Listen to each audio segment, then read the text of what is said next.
नमस्कार दोस्तों। आज 14 मार्च 2022 है और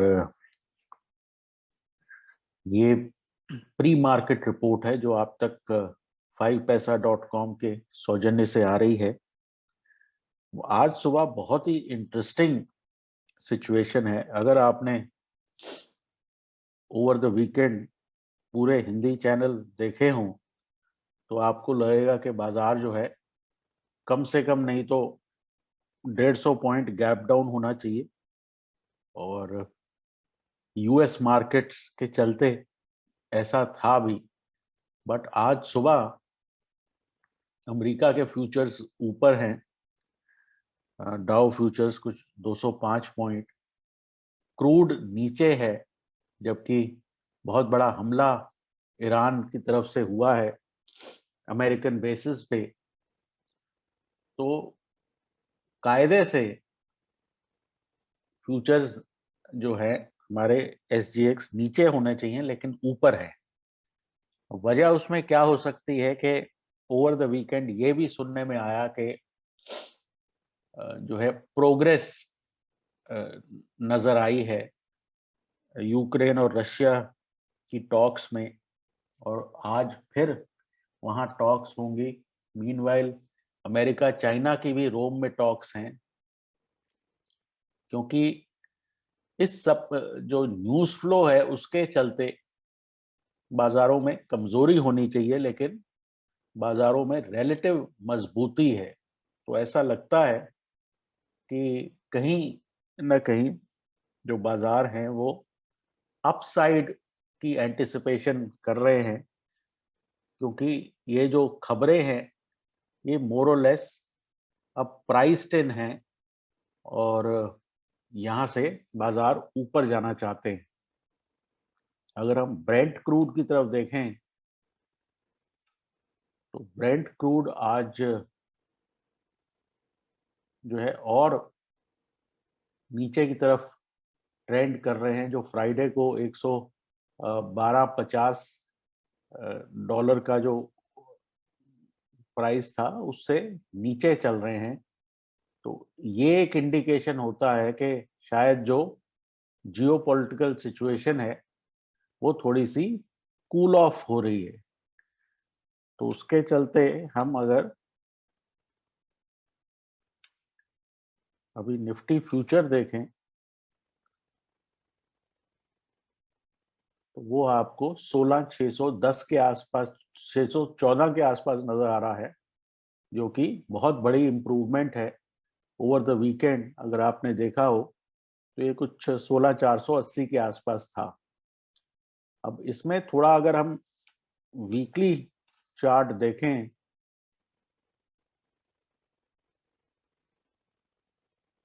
तो वीकली चार्ट में एक बहुत बड़ी ग्रीन कैंडल बनी है, और जब इतनी बड़ी ग्रीन कैंडल बनती है तो उसके ऊपर फॉलो थ्रू आना काफी लाइकली हो जाता है। तो अगर हम यहाँ से आज और ऊपर जाते हैं तो ये जो 200 डीएमए है 16,970, यहाँ तक जाने का स्कोप हो सकता है। तो ऑल सेड एंड डन ऐसा लगता है कि बाजारों ने किसी तरह का एक टेम्परेरी बॉटम 15,700 पे अचीव कर लिया है।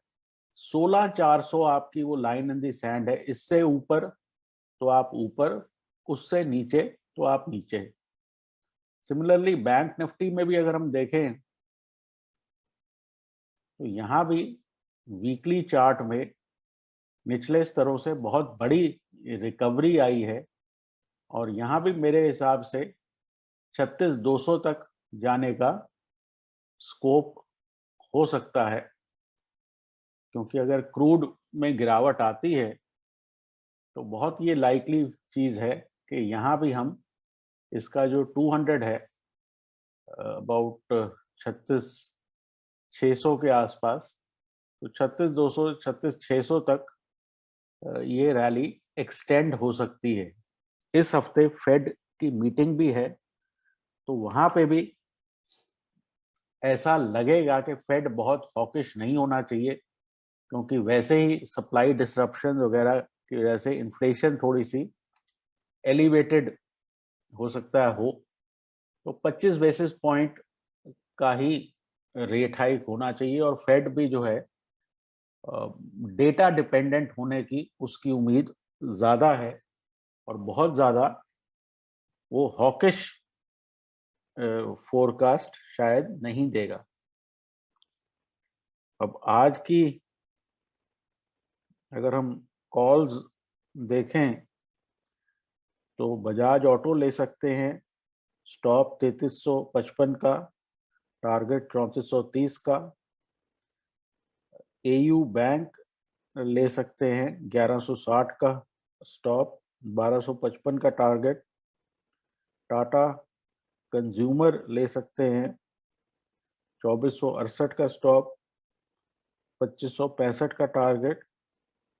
वोल्टास ले सकते हैं यहाँ 1160 का स्टॉप, 1230 का टारगेट। और जुबिलेंट फूड, इसमें स्टॉप है 2810 का और टारगेट 2940 का। अब ये सब कुछ कहने के बाद एक चीज मैं कहूंगा कि बाजार बहुत ज्यादा न्यूज ड्रिवन है, तो कभी भी किसी भी जियोपॉलिटिकल न्यूज पे बाजारों में शार्प वॉलेटिलिटी आ सकती है, तो उसका आपको एक मार्जिन रख के चलना चाहिए। लेकिन मोटे तौर पे अगर देखा जाए तो काफी हद तक जो है ये सारा जियो पॉलिटिक्स वगैरह प्राइस्ड इन लगता है, और अगले एक हफ्ते में टॉक्स के जरिए ये मुद्दा,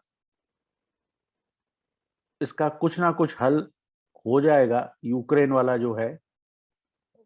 और फिर आगे इस साल में मेरे को लगता है कि जियो पॉलिटिक्स बहुत क्रिटिकल रहेगा, क्योंकि ऐसे ऑटोक्रेट्स हैं दुनिया में जो अपने पागलपन पे उतरे हुए हैं। ईरान में देख लीजिए, चाइना में देख लीजिए, रशिया में, नॉर्थ कोरिया का भी किम जोंग उठ गया है। तो काफी कुछ ना कुछ इस तरह की वॉलेटिलिटी चलती रहेगी। तो जब भी इस तरह का जियो पॉलिटिक्स की वजह से आपको डिक्लाइन मिले तो आपको खरीदारी करनी चाहिए। लेकिन जियो पॉलिटिक्स जो है, जब तक आपकी पर्टिकुलर कंट्री में इन्वॉल्व ना हो, तब तक जो है उसका लास्टिंग इम्पैक्ट नहीं रहता। तो कोशिश ये करनी चाहिए, जब ग्लोबल कारणों की वजह से बाजार नीचे आए तो खरीदारी करनी चाहिए, और जैसे जैसे वो ग्लोबल कारण दूर होंगे तो बाजार वापस ऊपर की तरफ चलना शुरू हो जाएगा। तो फिलहाल के लिए इतना ही। अपना ध्यान रखें और वॉलेटिलिटी से थोड़ा बचे। मेरे को लगता है कि बाजार ऊपर जाने चाहिए, बट न्यूज़ फ्लो किसी के हाथ में नहीं है। तो अगर हम वापस 16 750 से ऊपर चलना शुरू होते हैं तो आपको एक 17,000 तक की एक्सकर्जन मिल सकती है। और ओवरऑल ग्लोबल मार्केट्स में भी ऐसा लगता है कि लोअर लेवल से बाइंग आ रही है। एशिया भी ठीक ठाक मजबूत है। तो जब बुरी खबर पे बाजार गिरना बंद कर दें तो इसका मतलब होता है कि किसी तरह का जो है short term bottom in place है। तो मेरे आज के लिए मेरी तरफ से शुभकामनाएं। आज का दिन आपका अच्छा निकले, प्रॉफिटेबल हो। Take care and good luck.